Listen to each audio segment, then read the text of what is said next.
천년간의 회계 역사를 차근차근 배우는 역건회계, 역사에서 건진 회계 시작하겠습니다. 남영호입니다. 제6편 대공황과 공시제도, 그 중에서 제3화 대공황은 왜 대가 붙는가, 대자가 왜 붙는가, 6-3화 시작하겠습니다. FRB, Federal Reserve Board요, 연방준비이사회는 왜 은행 파산을 방치했을까? 지난 화에요. 은행이 파산을 막 했다 그랬죠. 9,000개 은행이 파산됐다 그러는데 왜 파산됐느냐? 은행에 유동성을 공급하지 않았기 때문에 그랬습니다. 근데 왜 그랬을까? 이유는 두 가지로 압축할 수 있는데요. 첫 번째, 청산주의적 사고. 두 번째, 금본위 제도 고수. 첫 번째 거부터 보겠습니다. 정부의 청산주의적 입장. 청산주의가 뭐냐? 20년대가 너무 호경기였으니까 경제의 자연 조정이 필요하다. 그러니까 정부는 뭐라 그랬냐? 경제는 건전하다라고 계속 얘기하면서 청산주의적 입장을 견지했습니다.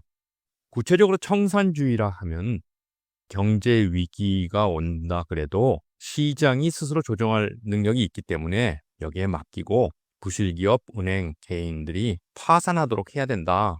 즉 불황이라는 것은 경제의 과잉 투자, 과소비, 부실기업의 결과다. 따라서 고통스러운 청산이 필요하고 이걸 안 하면은 더 회복이 지연된다. 두 번째는 금본위 제도입니다. 금본위 제도를 좀 이해해 보죠. 미국의 금본위 제도는 법정 통화를 고정된 금의 양으로 태환, 즉 환전하도록 보장하는 제도였습니다. 금본위 시기는 이렇게 긴 기간 동안 유지됐고요. 1달러에 금 1.5g. 연준은행은 40%의 금을 보유해야지만 통화를 발행할 수 있었습니다. 은행에서 100% 금으로 바꿔주는 겁니다. 이 지폐가요, 1920년대 쓰이던 20불짜리 지폐입니다. 여기 보시면요, 뭐라고 써있냐면 In gold coin, payable to the bearer on demand. 즉, 이걸 가지고 있는 사람이 요구하면 골드 코인으로 바꿔준다. 어떤 코인이냐? 이 코인입니다. 바로 이게 20불짜리인데요. 여기 보시면은 $20라고 써있죠. 금입니다. 금. 금본위 제도의 장점이 있었기 때문에 이걸 썼죠. 통화량의 금의 양에 따라서 결정되니까 통화량이 자동 조절되고 환율도 안정돼서 국제교육이 활성화된다. 이런 장점이 있었습니다. 하나하나 보겠습니다. 먼저 이자율 통화량 조절 기능은 이렇게 됩니다. 금리를 인상하면은 금리가 높다는 건 뭐예요? 돈이 이제 해외에서 들어오겠죠? 미국으로. 그래서 해외에서 금이 유입되는 거죠. 돈이 들어온다는 뜻은 금이 들어온다는 거예요. 그럼 금 보유가 증가하고 금이 많으면 통화량이 늘어나죠. 통화량이 늘어나니까 어떻게 돼요? 이제 통화가 많이 공급되니까 돈값은, 달러값은 싸지겠죠. 즉 금리는 내려갑니다. 이런 상황에서 금리가 내려가니까 이제 어떻게 돼요? 다시 슬슬 해외로 금이 유출되죠. 그리고 금 보유가 감소되니까 통화 공급은 또 거기에 따라 감소되겠죠. 이런 식으로 해서 이자율도 안정화되고 통화 수요와 공급도 딱 맞아떨어지는 그런 평안한 시대를 지낼 수 있습니다. 두 번째, 무역 수지 문제를 보겠습니다. 무역 적자가 생겼다. 무역 적자란 건 뭐예요? 금이 유출되는 거죠. 그렇죠? 돈을 줘야지만 물건을 사오는 거니까 금이 유출되고, 금이 유출되니까 통화량이 감소되고, 통화량이 감소되니까 수출품 가격이 하락하겠죠.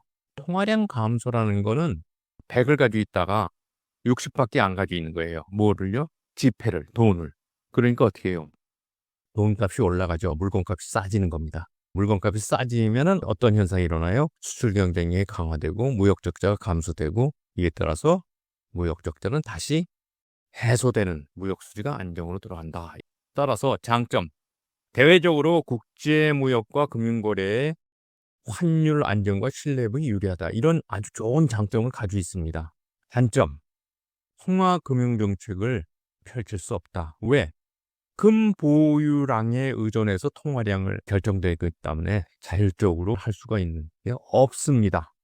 그럼에도 불구하고 FRB, 연방준비이사회는 금본위 제도를 고수했습니다. 즉 고금리 정책을 썼어요. 고금리를 해야지만 금이 유입되고 그래야지 우리는 아직도 튼튼하다. 이렇기 때문에 금본위 제도가 유지되는 겁니다.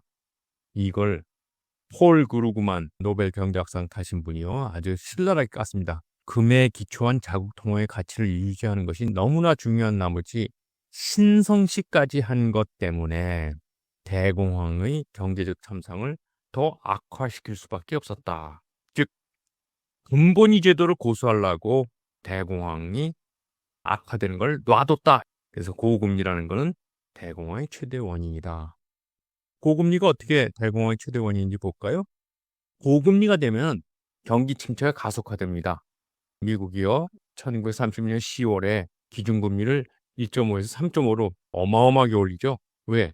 근본위를 유지하려고요. 그러니까 이제 긴축 정책이 되고, 긴축 정책이 되니까 경기 침체가 가속화되고, 거기에 따라서 은행 파산, 통화량 급감, 그리고 디플레가 실업을 유발한다. 고금리가 어떻게 은행 파산으로 가느냐? 금리가 올라가면은 이제 대출금은 못 갚죠. 그럼 채무 불이행이 되고 은행은 담보자산을 매각하려고 합니다. 그런데 담보자산이 막 시중에 많이 나와요. 자산공이 과다되면 은행은 자산 매각이 불능합니다. 그럼 어떻게 돼요? 결국 은행은 파산하는 거죠. 은행이 파산되면 어떻게 되느냐? 통화량이 감소됩니다. 은행이 파산하면 왜 통화량이 감소되느냐? 예금과 대출이 감소됩니다. 100이 뜬 통화가 60으로 바뀌었다. 이 뜻이 뭐예요? 돈값이 올라가는 겁니다. 돈값이 올라가는 게 뭐예요? 물건값이 싸지는 거죠. 이걸 흔히 디플레이션이라고 그러죠. 물건값이 내려가는 겁니다. 디플레이션이 생기면 어떻게 되냐? 경기 침체의 경우에는 디플레이셔너리 스파이럴이 됩니다. 디플레이션 소용돌이가 됩니다. 스파이럴. 무슨 뜻이냐? 가격이 하락됩니다. 가격이 하락되니까 이제 소비가 위축되죠. 투자가 위축됩니다. 내일이면 더 싸지는데 내일 사자. 뭐 이런 것도 있고요. 또 너무 싸니까 물건을 안 만들어요. 이렇게 해서 투자도 위축됩니다. 생산이 감소되고요. 빨간불이 들어오죠. 생산이 감소되면 공장이 문을 닫아요. 그럼 실업이 증가되고, 실업이 증가되니까 국민들 소득이 감소되고, 소득이 감소되니까 어때도 소비가 위축됩니다. 이렇게 계속 도는 걸 갖다가 디플레이션 소용돌이라고 합니다. 아니, 만화에 보니까요, 이런 게 있어요. 풍선에 바람이 빠졌죠? 디플레이션입니다. 사람들이 놀라고 있어요. 근데 얘는 또 좋아해요. 왜? 물가가 내려가니까. 일단 처음엔 좋죠. 물가가 내려가면 공장은 문 닫습니다. 그래서 물가가 내려가는 걸 보면요, 1929년부터 1932년까지 일기치게 물가가 내려가죠. 스파이럴에 빠진 겁니다. 정책적 실패로 대공황이 진입했다. 1929년 주식붕괴는 그보다 훨씬 더 심각한 몰락의 첫 발자국에 불과했다. 즉 의사는 암을 고칠 수 있지만 오진으로 엉뚱한 팔다리를 자를 수도 있다. 대공황, 대라는 의미가 뭐냐? 세 가지입니다. 장기간 지속됐다. 10년간 지속됐습니다. 두 번째는 실물 경제 전체로 퍼졌습니다. 금융 붕괴뿐 아니고요. 실업률이 올라가고 생산이 감소됐습니다. 그리고 마지막으로 세계적인 파급 효과를 가졌습니다. 단순한 경기 침체가 아니라 20세기 인류 전체를 힘드는 시스템적 위기였다. 장기간 불황, 이렇게 10여 년간 고통이 지속됐어요. 그리고 대공황은 2차 대전 돼야지만 끝납니다. 여기 보시면요, 주가 폭락이 초기 3개월은 이렇게 쭉 내려갑니다. 4년, 5년 또 계속 내려갑니다. 한 10년 동안 계속 상승을 못하죠. 이래서 대공황이란 말을 씁니다. 두 번째는 실물 경기 전반으로 퍼집니다.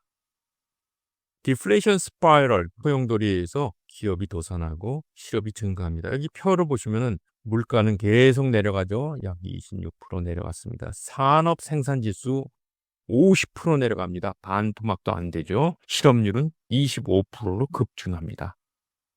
이럴 때 가장 큰 피해를 보는 게 누구냐? 농업입니다. 농업이 왜 그랬냐? 20년대 농업이 침체되고 거기에 대공황이 온 겁니다. 그 다음에 우리 여담에 배울 관세법, 그리고 대평온의 자연재해가 옵니다. 농산물 가격은 60% 하락하고 농가 실질수도 거의 50% 감소하고 3분의 1이 농장을 잃어버립니다.